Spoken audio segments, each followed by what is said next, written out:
Игры, которые стали традицией, в Уфе прошли 8-е Евразийские игры боевых искусств, которые собрали 5000 участников. Об этом мы не только поговорим сегодня в программе интервью. Здравствуйте.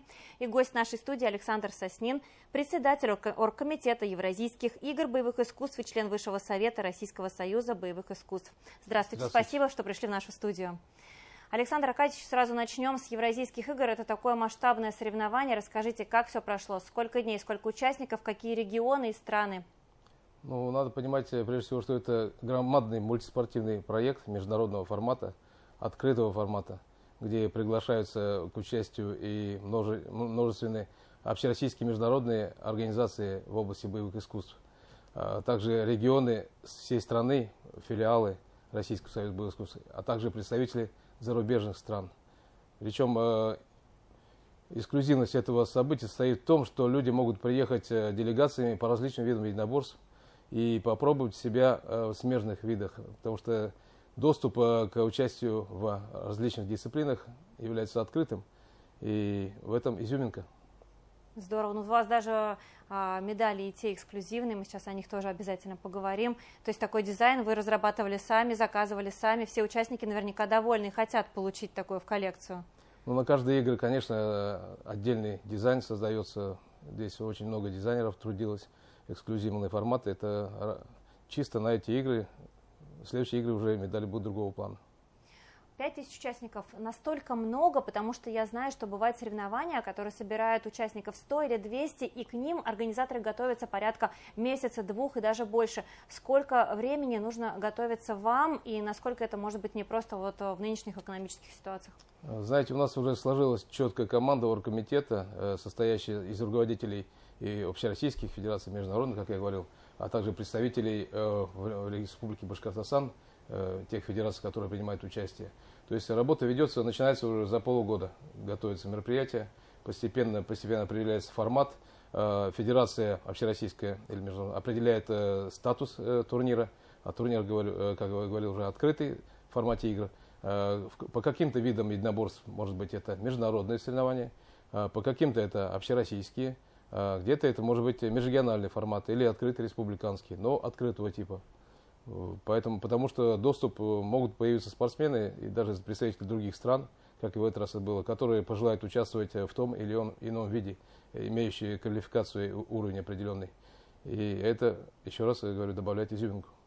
Уже 8-е игры прошли, а к вам заходят новые федерации и виды спорта? Я, насколько знаю, вот цигун, да, например, как часто бывает такое изменение, что появляется новая дисциплина, кого вы оставляете, кого нет? У нас, как я говорил, заранее определяется формат участия, федерации, виды. С каждыми играми, да, что-то новенькое появляется, определенно, да, новые федерации появляются, новые направления. Какие-то виды, может быть, говорят, можно мы в этот раз пропустим, но мы с вами, потому что у нас там нахлест идет какой-то там чемпионат мира, Европы и что-то еще. И по какой-то причине ничего страшного. Все эти федерации, они с нами в оргкомитете. И, как правило, они появляются уже на следующих играх. И еще с большим количеством участников и регионов и стран. Поэтому работа ведется. А больше направлен все-таки на детей или на взрослых? Вы даже тот же самый цигун, это вот вы мне сами объяснили, что это больше для взрослого поколения. Вы знаете, политика Российского союза боевых искусств – это воплощение боевых искусств и спортивных единоборств среди массы населения не только Российской Федерации, но и в дружественном формате с международными направлениями движения. Обычно это, конечно, основная масса – это дети, подрастающее поколение. Сейчас идет упор Российского союза на патриотизм, потому что, вы знаете, у нас есть и специальный отряд «Союз», который на специальной военной операции ведет активную работу. И многие спортсмены, ведущие со всей страны формируют этот отряд и пополняют периодически. Поэтому работа ведется в этом направлении, и молодежи надо прививать патриотизм. Далее, сейчас новое направление – это единоборство в массы зрелого населения. Сейчас есть даже программа с партией «Единая Россия», совместный проект, где во всех регионах филиалы Российского союза привлекают взрослое население к занятиям единоборствами. Ну, как правило, это, конечно же, оздоровительного плана все это, но сам факт, стимулирующий фактор, он присутствует. И очень активно пенсионеры, взрослые люди, которые когда-то занимались активно спортом и сейчас занимаются нашими оздоровительными направлениями в области единоборства. И вот сегодня на их играх этих впервые мы включили гимнастику цигун, и очень активно, популярно здесь все это прошло. Поняла. Также все-таки соревнования идут несколько дней. Насколько непросто, понятное дело, спортсменам где-то даже, может быть, попроще, вот они выступили, отошли. Тренеры хорошо остаются, но вот судьи работают все 3 дня, они либо, вот, получается, сидят за столом, да, там что-то подсчитывают, либо на татами. Вот насколько не просто судьям и вообще представителям, организаторам и так далее, вот как складывается у них день, даже 3 дня? Насчет судей это особый момент.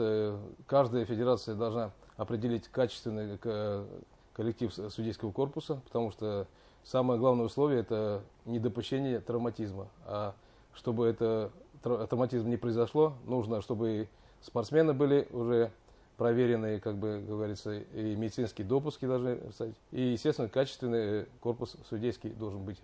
Поэтому, как правило, приглашаются квалифицированные судьи, мы их приглашаем со всеми условиями проживания, питания, проезд и так далее. Ну и как бы им приходится работать не покладая рук. Как правило, это 10% составляет от количества участников. Если у нас порядка 5000 участников, где-то 500 судей у нас присутствовало по этим всем видам. Ну, более 30 видов программ, дисциплин. Каждая площадка это 5-6 судей, посчитайте. 3 дня работы полностью. Судьям, да, большой респект, все молодцы. За все дни игр не было ни одной серьезной травмы. Это вообще супер показатель. Это говорит о качественной работе всего оргкомитета и судейского корпуса. Вы сейчас сами сказали, что 30 дисциплин, а бывает такое, что какой-то спортсмен выступает по смежным видам. Может ли он это сделать? В каких случаях? Бывают ли вообще случаи, когда чемпионом становится сразу в 2 дисциплинах на одном и том же мероприятии? Да, конечно, бывает такое. Самое главное условие, чтобы у него не было превышения количества боев в день. Желательно, чтобы все эти участия в различных дисциплинах были в разные дни. И, как правило, так спортсмены подбирают, они приезжают по своему виду единоборств участвовать, видят, что еще есть похожий вид смежный и пытаются расширить свой кругозор, почувствовать себя в подобной дисциплине новой и выступают в следующий день, допустим, в своей дисциплине, допустим, выиграли или проиграли, они пробуют себя еще в другой дисциплине, если возможность есть такая. И получается, как правило, и очень даже интересно всем это. И тем спортсменам в тех федерациях, когда появляются новые спортсмены из других видов, всегда интересно. Обмен опытом, повышение квалификации. Ну вот на экваторе соревнований вы справили день рождения. Расскажите, как это получилось, потому что были ли вообще какие-то поздравления, отвлекали ли вас или наоборот они придавали энергии на весь турнир? Вы знаете, когда игры носились в календарь Министерства спорта Российской Федерации, сроки были разные, ну и так получилось, что вот эти сроки определили Министерство Российской Федерации спорта. Ну, это не я придумал в эти дни проводить игры, так скажем, и просто так получилось. Вот. И, ну, конечно, день рождения в день открытия это двойная нагрузка. С одной стороны, люди поздравляют, с другой стороны, это отвлекает от общего настроя как бы, на мероприятие, на открытие официальной части. Ну, мне приятно было, что на самом открытии меня все поздравляли. Конечно, это приятно с полезным получается. Вы никому не говорили, просто потом все так сами узнали, получается? Я никогда не говорю никому, чтобы не отвлекаться по пустякам, как говорится. День рождения можно справить позже.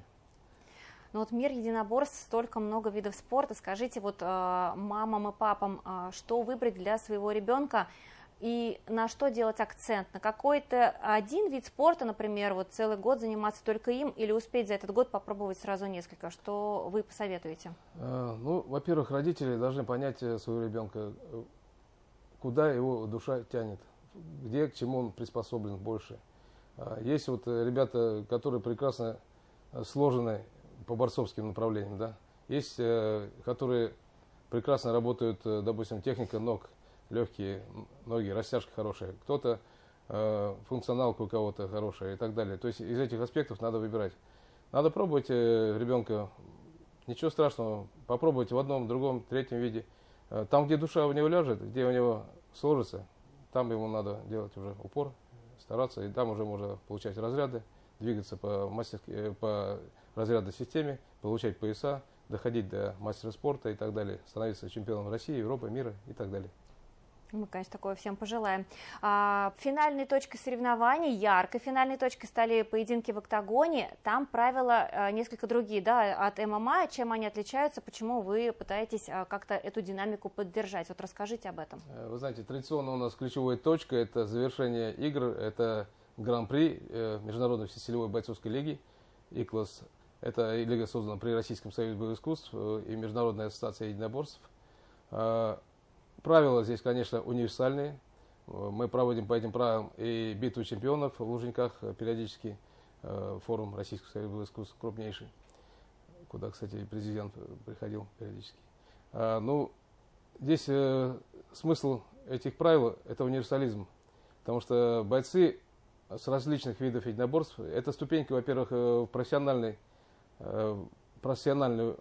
направленность каждого спортсмена, который достиг высот в своем виде спорта и хочет видеть себя, допустим, профессионалом.